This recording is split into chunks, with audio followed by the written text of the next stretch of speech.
Hey guys, and welcome back to my home. Today we have a very exciting video for you today. Today we are going to learn how to do propagation of figs, and I am so excited about this because I absolutely love figs. Now I will have to apologize. I was going to film this outside today, but our neighbor is in the process of getting a hot tub. So there is construction going on back and forth and trucks and sounds, and then it makes all the dogs so crazy around the neighborhood. So we had to change pace a little bit and try to do this indoors today. Now I'm very excited because I'm going to be using the recommendations from Phil from Phil's Figs, and I will leave all of his social information down below.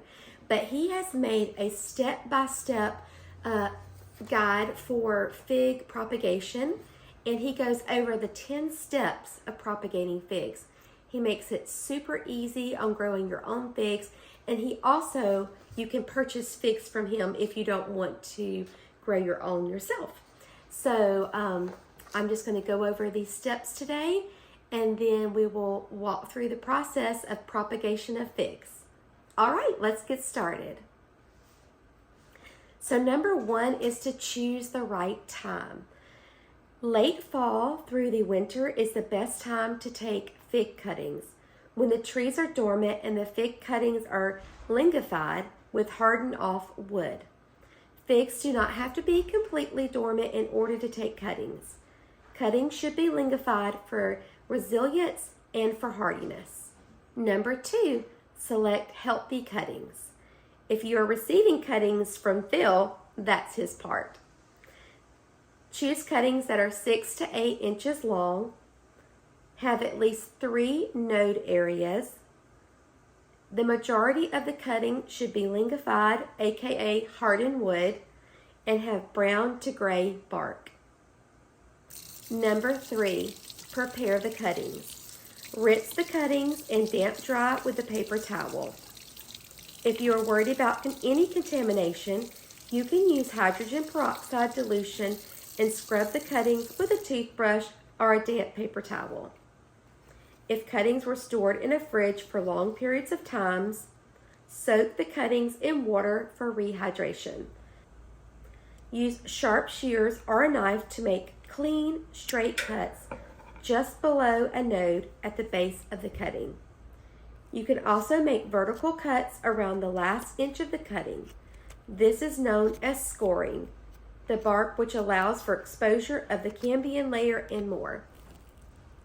Number 4, optional, is to apply a root hormone. This enhances the chances of successful rooting. Brush the rooting hormones around the base or at the node and the bottom 1 inch of the cutting. This includes where you scored the bark. Or dip the cut into the rooting hormone and follow the manufacturer's instructions. Number 5, rooting mix and potting mix.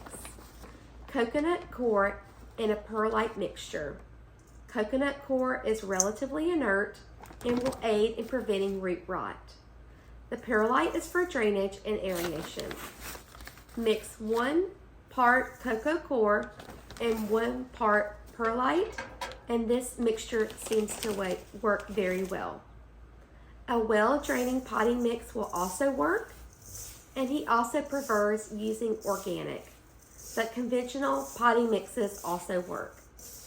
If he uses the potting mix, he does recommend to use the perlite or sand to help with drainage and aeration, and also to help prevent rot.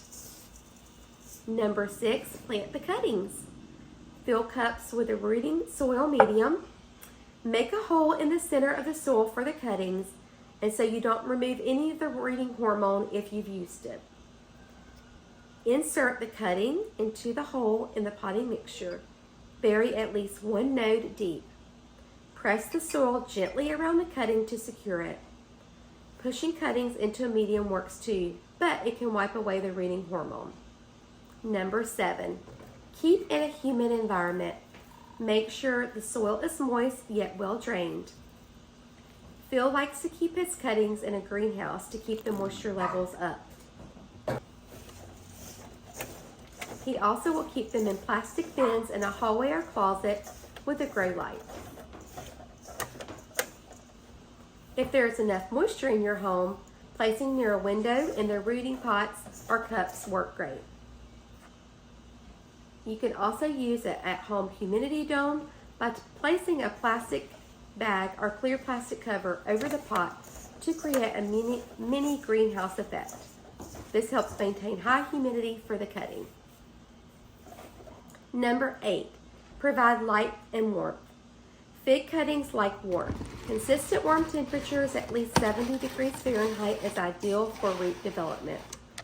If needed, you can buy a heat pad to encourage root growth. Place in a warm, bright location with filtered light.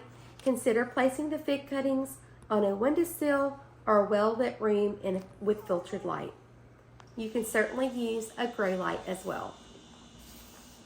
Number 9, monitor growth. Over the next few weeks, you have to learn how to be patient. Don't check for signs of root development until at least 2 weeks. To check for root development, gently tug on the cutting to feel for resistance. This indicates roots have formed. Leaves will begin to form from the buds on the exposed nodes of the cutting. They can form as early as a couple of days and as late as a few months. Patience is key.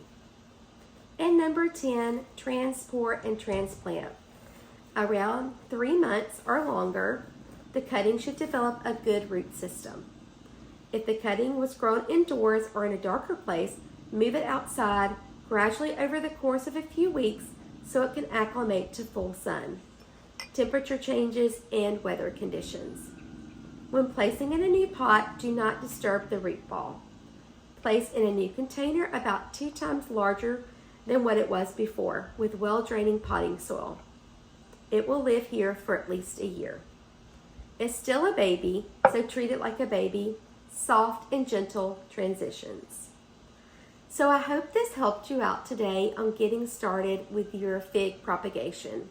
I know I'm super excited about growing some figs this year, and I can't wait to see the growth and development. I'll make sure to keep you updated on everything and let you know how they're doing. I hope you have a great day, and I hope you can get in your garden today. Bye, friends.